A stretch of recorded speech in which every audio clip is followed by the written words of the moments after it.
ఎంతో అందముగా చక్కగా ఐక్యతతో కూడుకొనిన మీ యొక్క కుటుంబం చిన్నాభిన్నం అయిపోయింది. మీ యొక్క ఫ్యామిలీ అనేది సాతానుడు డిస్ట్రో చేశాడు. ఫర్ ఎగ్జాంపుల్గా మీరు ఒక భర్త అయి ఉంటే మీ భార్య మీ వద్ద నుండి దూరంగా వెళ్ళిపోయింది. లేకపోతే మీరు ఒక భార్యగా ఉంటే మీ భర్త మీ వద్ద నుండి దూరంగా వెళ్ళిపోయి ఉన్నాడు. అలాగే అన్నదమ్ములుగా మీరు చాలా కాలం నుండి చక్కగా అన్నదమ్ములుగా కలిసి ఉండేవాళ్ళు, కానీ చిన్న వివాదంతో మీ బంధం తెగిపోయింది. ఒకప్పుడు మీ స్నేహం చాలా బాగుండేది, కానీ ఈ రోజున ఆ స్నేహం అనేది భంగం అయిపోయి విడిపోయిన పరిస్థితి వచ్చింది. అలాగనే మీ యొక్క ప్రేమ చిగురించి ఎంతో కాలం నుండి మంచిగా ఉన్న మీ ప్రేమలో చక్కగా వివాహం చేసుకొని ముందుకెళ్దాం అనుకున్నారు. కొన్ని అనివార్య కారణాల వలన మీ వివాహానికి బ్రేకులు పడి ఈ రోజున విడిపోయిన పరిస్థితి అనేది వచ్చింది. ఎంతో చక్కగా అందంగా ఉండే మీ యొక్క కుటుంబం, ఉమ్మడి కుటుంబముగా ఉండే మీ కుటుంబం ఈ రోజున ఎవరికి వాళ్ళు వేరువేరుగా ఉంటూ ఐక్యత లేకుండా విడిపోయారు.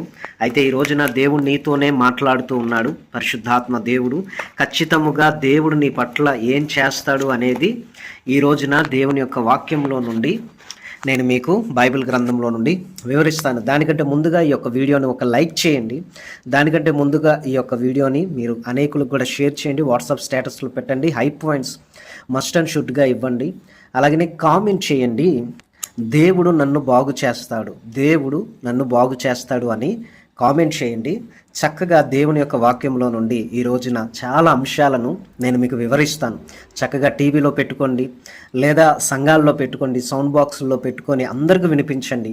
చక్కగా ఈ యొక్క వాక్యాన్ని విన్నారు, మరలా ప్రతిరోజు కూడా వినండి. తప్పకుండా ఈ వాక్యాల్లో ఉన్న దేవుని యొక్క శక్తి మీ జీవితంలో పనిచేస్తుంది.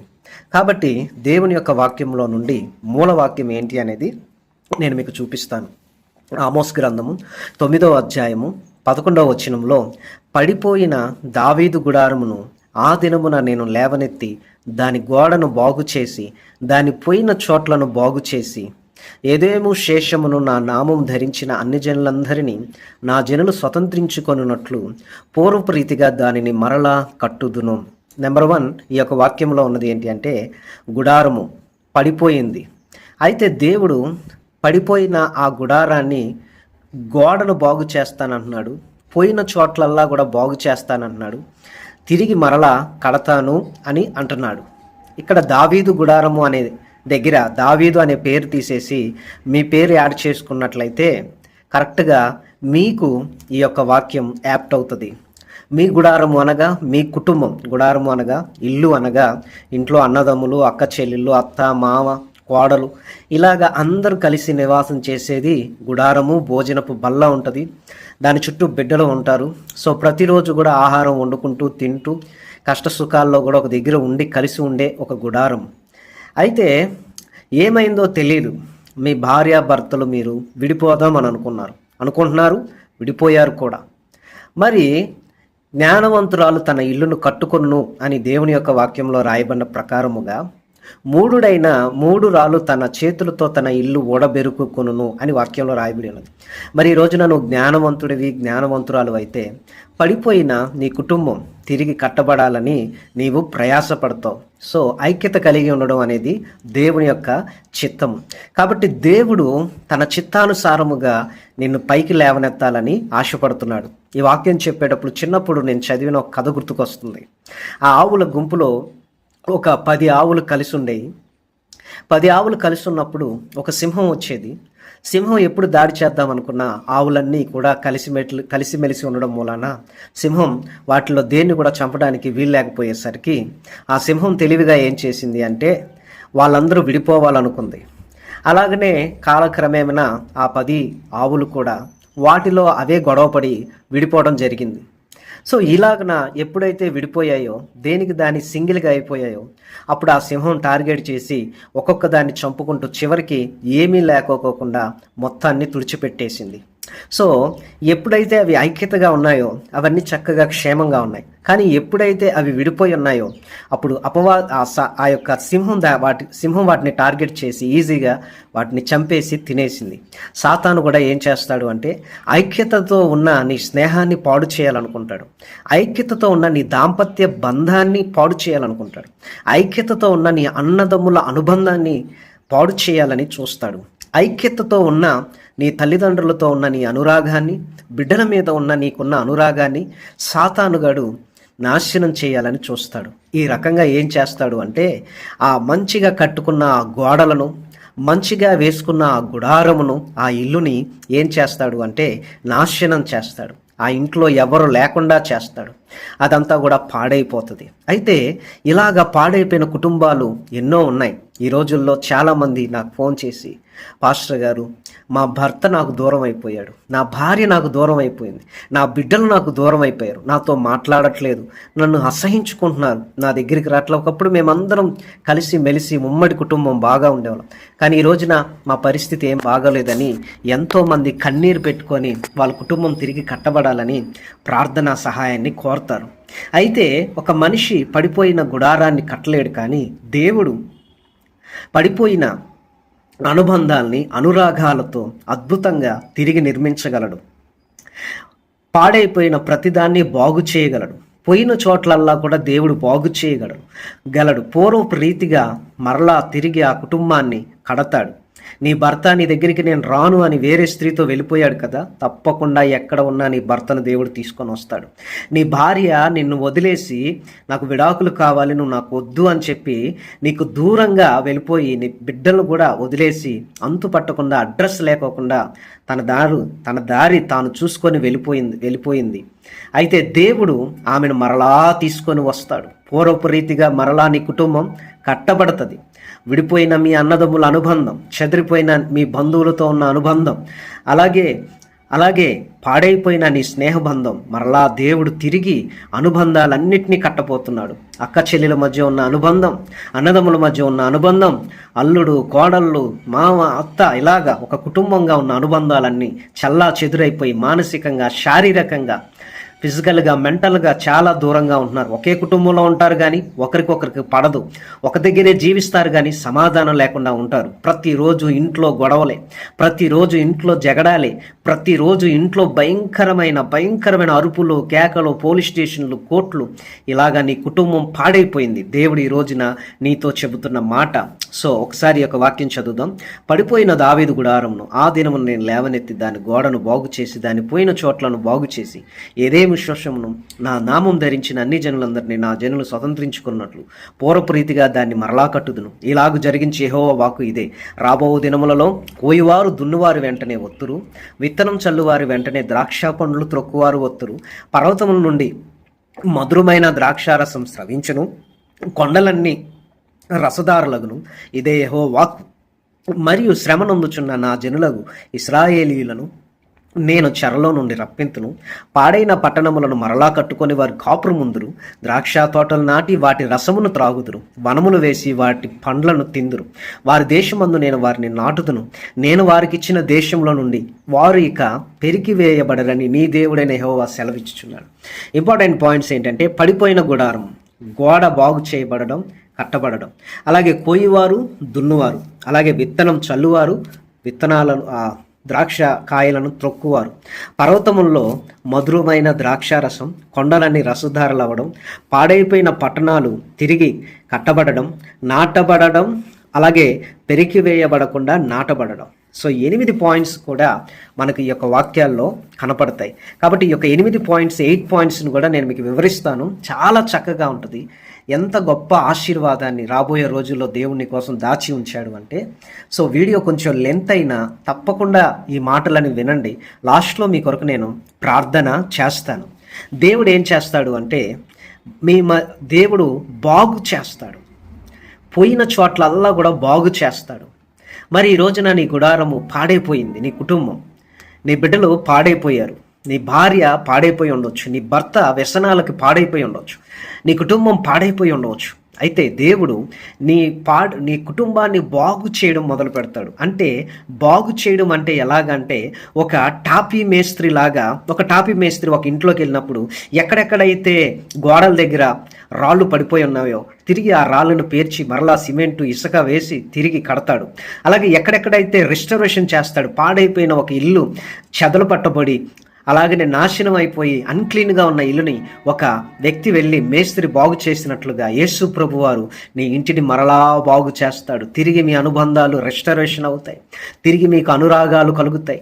మానసికంగా శారీరకంగా ఒకరినొకరు అర్థం చేసుకునే మనసుని దేవుడిచ్చి మరలా ఒక జట్టుగా, మరలా ఒక టీమ్గా, మరలా ఒక గ్రూప్గా, మరలా ఒక కుటుంబంగా, మరలా ఒక ఇంట్లోకి దేవుడు మిమ్మల్ని ఖచ్చితముగా చేరుస్తాడు.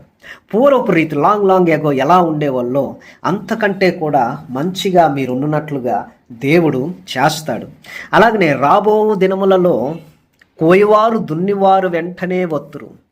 రాబోయే దినాల్లో కోయివారు దున్నువారు, మనం చూసినట్లయితే కోసేవాళ్ళు పంట కోస్తారు, వెంటనే దున్నేవాళ్ళు కూడా వస్తారు. కానీ కోసిన తర్వాత దున్నేవారు రావడానికి చాలా టైం పడుతుంది. కానీ దేవుడు చెప్తున్నాడు ఏంటంటే రాబోయే రోజుల్లో కోసేవారు వచ్చిన కొన్ని దినాల్లోనే దున్నేవారు కూడా వస్తారు. ఎందుకంటే ఆ భూమి అంత ఘనంగా పండిద్ది, అంత సమృద్ధి అయిన నీళ్లు ఉంటాయి, అంత బాగా వ్యవసాయం అనేది జరుగుతుంది.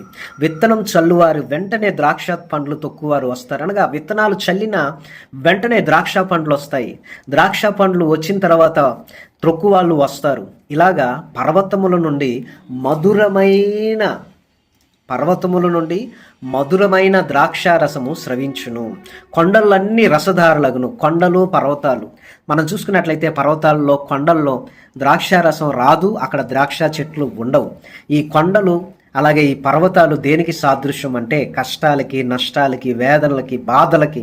కొండల్లో రాళ్ళ మీద వ్యవసాయం ఎవరు చేస్తారు?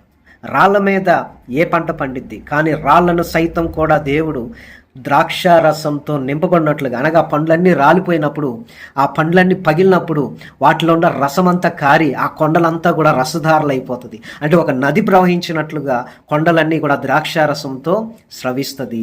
ఈ ద్రాక్షారసం యేసు రక్తానికి సాదృశ్యంగా ఉంది. ఈ కొండ, ఈ యొక్క పర్వతములు మన యొక్క హృదయం. అనగా ప్రియా దేవుని బిడ్డలారా, కొండల్లాగా ఉన్న మనం, అనగా బండల్లాగా ఉన్న హృదయాలు ద్రాక్షారసం లాగా మధురంగా మార్చబడతాయి. అనగా రాతి గుండెను దేవుడు తొలగించి మాంసపు గుండెను దేవుడు ఇస్తాడు. మీ జీవితాల్లో జరగబోయే గొప్ప గొప్ప కార్యాలు దేవుడు రాబోయే రోజుల్లో చేయబోతూ ఉన్నాడు. దేవుడు చెప్తున్నాడు, నా జనులకు ఇజ్రాయేలీలను నేను ఏం చేస్తాను అంటే చెరలో నుండి రప్పిస్తాను అంటున్నాడు. సాతాను యొక్క చెరలో నుండి దేవుడు నిన్ను రప్పిస్తాడు. పాడైన పట్టణాలను మరలా కట్టుకొని వారు కాపురం ఉంటారు. పాడైపోయింది నీ జీవితం, పాడైపోయింది నీ భార్య జీవితం, నీ బిడ్డల జీవితం, నీ కుటుంబం పాడైపోయింది. Don't worry. దేవుడు ఏమంటున్నాడంటే మరలా కట్టుకుంటారు, మరలా మీరు కలుస్తారు, మరలా మీరు ఒక దగ్గర ఉంటారు, వనాలు వేసి పండ్లను తింటారు, నేను నాటుతాను, ఇక ఎవ్వరు కూడా వారిని పెరికివేయలేరు అని దేవుడు తెలియపరుస్తున్నాడు. చూడండి, ఆర్థికంగా కూడా దేవుడు నిన్ను ఆశీర్వదిస్తాడు. ఆర్థికంగా నువ్వు వ్యాపారం స్టార్ట్ చేసినా అందులో గొప్ప విజయాన్ని పొందుకుంటావు. దేవుడు నీకు మంచి ఉద్యోగాన్ని ఇచ్చి దాని ద్వారా నువ్వు తృప్తి పొందినట్లుగా దేవుడు ఆశీర్వదిస్తాడు. కొండల్లో, పర్వతాల్లో ఆహారం ఉండదు. ఈ రోజు నీ పరిస్థితి అదే. కొండల్లో పర్వతాలు ఉన్నట్లుగా ఒక్క రూపాయి కూడా నీ దగ్గర ఉండట్లా, ఒక్క పైసా కూడా నీ దగ్గర ఉండట్లా, అస్సలు నీ దగ్గర డబ్బు అనేదే నిలబడట్లా. రాబోయే రోజుల్లో దేవుడు మిమ్మల్ని ఆశీర్వదించబోతున్నాడు, దీవించబోతున్నాడు. ఇంకా ఎవరు కూడా తీసివేయలేనంత ఘనంగా దేవుడు మిమ్మల్ని నాటబోతున్నాడు. దేవుడు నాటుతాడు కనుక మిమ్మల్ని ఎవరు కూడా పెరికివేయలేరు. ఈసారి కలిసే మీ బంధం, ఈసారి మీ యొక్క స్నేహ అనుబంధం ఎవ్వరు కూడా విడదీయలేనంత గట్టిగా దేవుడు ఒకటి చేయబోతా ఉన్నాడు. ఒకప్పుడు ఎంతోమంది నీ దగ్గర ఉండేవాళ్ళు, ఎంతోమంది స్నేహితులు, బంధువులు, కుటుంబస్తులు. కానీ ఈ రోజున అందరూ నిన్ను వదిలేసి వెళ్ళిపోయారు. అందరూ ఉన్నా నువ్వు ఒంటరిదానివి అయిపోయావు. ఒక విధవరాలుగా, ఒక ముసలితనంలో, వృద్ధాప్యంలో నిన్ను పట్టించుకునే వాళ్ళు కూడా ఎవ్వరూ లేరు. అయితే దేవుడు చెప్తున్న మాట ఏంటి అంటే, ఇదిగో ప్రేమను నేను కలుగు చేస్తాను, అనుబంధాలు నేను పుట్టిస్తాను. నీ వాళ్ళు ఎక్కడ ఉన్నా నిన్ను వెతుక్కుంటూ నీ దగ్గరికి వచ్చి నీతో పెనవేసుకొని ఒక మంచి స్నేహపూర్వకమైన, పరిశుద్ధమైన దేవుని యొక్క ఆత్మతో కూడుకొని నా అనుబంధంతో నీతో ఉంటారు. అందుకనే దేవుడు ఏం చేస్తున్నాడంటే పడిపోయిన గుడారాన్ని, దాని గోడలను దేవుడు బాగు చేస్తున్నాడు. కాబట్టి ప్రియా దేవుని బిడ్డ, నువ్వు దిగులు పడమాకు, భయపడమాకు. నీ భర్త మారాలని, నీ భార్య మారాలని, నీ బిడ్డలు మారాలని, నీ కుటుంబస్తులు మారాలని ఉపవాసం ఉండి కన్నీరు కార్చి ప్రార్థన చేయి. దేవుడు రాబోయే దినాల్లో నేను గొప్ప కార్యాలు చేస్తానంటున్నాడు. 2027, 28, 29, 30 రాబోయే సంవత్సరాలు, రాబోయే నెలలు, రాబోయే రోజులు, రాబోయే గడియలు, రాబోయే నిమిషాలు, రాబోయే సెకండ్లు అన్నీ నీకు అనుకూలంగా ఉన్నాయి. ఖచ్చితముగా నీవు నీ కుటుంబాన్ని కట్టుకుంటావు. ఈ రోజున బాధపడుతున్నావు, వేదన పడుతున్నావు, ఏడుస్తున్నావు. దేవుడికి అసాధ్యమైనది ఏది కూడా లేదు. మరలా నీ ద్రాక్ష తోటలు, మరలా వనాలు వేసి వాటి పండ్లను తింటావు. ఏ ఇల్లులు అయితే నువ్వు పోగొట్టుకున్నావు, ఏ బంగారం అయితే నువ్వు పోగొట్టుకున్నావు, ఏ ఉద్యోగం అయితే నువ్వు పోగొట్టుకున్నావు, ఎంత డబ్బు అయితే నువ్వు నష్టపోయావు, ఎంత ఆదాయాన్ని అయితే నువ్వు పోగొట్టుకున్నావు, ఎన్ని పొలాలు అయితే నువ్వు పోగొట్టుకున్నావు, ఎన్ని ల్యాండ్స్ అయితే నువ్వు పోగొట్టుకున్నావు, ఆ నష్టానికి అన్నీ అమ్మేసుకున్నావు, అన్నీ కూడా దేవునికి ఇస్తాడు. కోర్టుల్లో ఉన్న ఆ యొక్క వివాదాలు కూడా తొలగిపోయేవన్నీ దగ్గరికి వస్తాయి. కాబట్టి దిగులు పడకు, దేవుడు తన సహాయాన్ని నీకు అందించబోతా ఉన్నాడు. మధురమైన ద్రాక్షారసం. చూడండి, పాడైపోయిన పట్టణాలు తిరిగి కట్టబడడం, నాటబడి పెరికి వేయబడనంత ఘనంగా దేవుడు నిన్ను ఆశీర్వదించబోతున్నాడు.